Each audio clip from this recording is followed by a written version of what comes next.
you can do your pelvic floor practices in any position you like. And I think that's really important to know, because depending on the position of your body, the pelvic floor practices will probably feel quite different.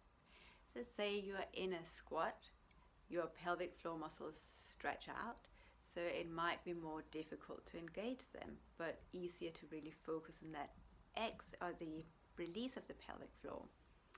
If you stand up with your legs close together, maybe it's easier to engage them.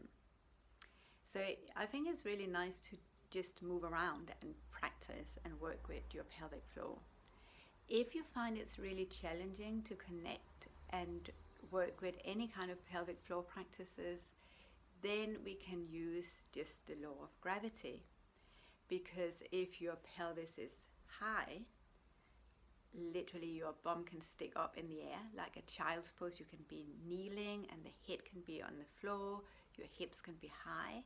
You take the weight off the pelvic floor, and therefore it might be easier to engage and relax the muscles here. Or you could be in a bridge pose where you are kind of lying on the floor or the bed with your knees bent, and then you can raise your hips up. So again, with the hips high, the weight has been taken off the pelvic floor, and it might be easier to connect with it or engage. Even just lying down in bed, there's not that same pressure.